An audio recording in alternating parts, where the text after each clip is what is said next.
आप देख रहे हैं just action Hindi news, Bharat का नंबर 1 न्यूज। अपनी बेटी की शादी की, दूसरों को सिर मुंडाकर सन्यासी बनने के लिए क्यों प्रेरित करते हैं सद्गुरु? हाईकोर्ट ने की तीखी टिप्पणी। आध्यात्मिक प्रवचन देने वाले सद्गुरु जग्गी वासुदेव पर मद्रास हाईकोर्ट ने तीखी टिप्पणी की है।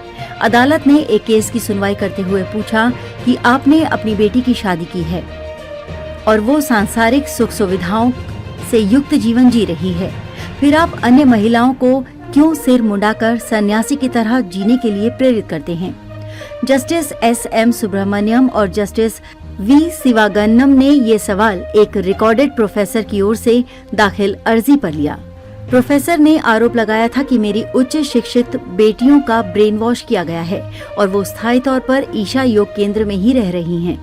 यही नहीं, प्रोफेसर S. कामराज ने अदालत से मांग की थी कि उनकी बेटियों को निजी तौर पर कोर्ट में लाया जाए। कामराज कोयम्बटूर स्थित तमिलनाडु एग्रीकल्चर यूनिवर्सिटी में पढ़ाते हैं।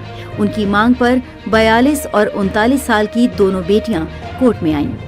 सुनवाई के दौरान सोमवार को उनकी बेटियों ने कहा कि हम ईशा फाउंडेशन में खुद रह रहे हैं, हमें किसी तरह की हिरासत में नहीं रखा गया है। ये केस बीते एक दशक से अदालत में चल रहा है। एक बार पहले भी केस की सुनवाई के दौरान प्रोफेसर की बेटियों ने कहा था कि हम अपनी इच्छा से ही ईशा योग केंद्र में रह रहे हैं। प्रोफेसर का आरोप, बेटियों का ब्रेन वॉश, नरक हो गई जिंदगी।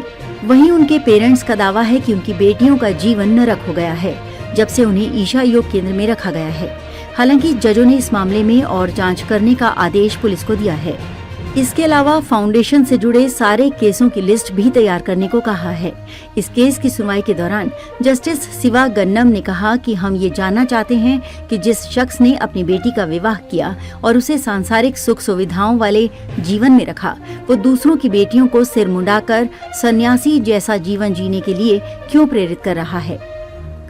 ईशा फाउंडेशन बोला, अपनी इच्छा से हैं महिलाएं। ईशा फाउंडेशन ने अदालत की इन तीखी टिप्पणियों के जवाब में कहा कि ये महिलाएं स्वेच्छा से ईशा फाउंडेशन में हैं। उन्हें किसी तरह के दबाव में नहीं रखा गया है। ईशा फाउंडेशन ने कहा, हमारा विश्वास है कि वयस्कों को ये अधिकार है कि वो अपने विवेक से कोई भी रास्ता चुन ले। हम किसी पर शादी या फिर संन्यास नहीं थोपते, ये उनकी निजी पसंद है। ईशा योग केंद्र में तो हजारों लोग रहते हैं जो साधु नहीं हैं। इसके अलावा कुछ लोग ऐसे भी हैं जिन्होंने ब्रह्मचर्य का पालन किया है या फिर साधु ही हैं। ईशा फाउंडेशन ने कहा कि हमारे ऊपर फिलहाल एक ही पुलिस केस है। इसके अलावा एक पर कोर्ट ने ही रोक लगा रखी है। अपने आसपास की खबरों को देखने के लिए वीडियो को ज्यादा से ज्यादा शेयर करें और चैनल को सब्सक्राइब जरूर करें और अपनी राय देना ना भूलें। फिर मिलते हैं अगले बुलेटिन में, तब तक के लिए नमस्कार।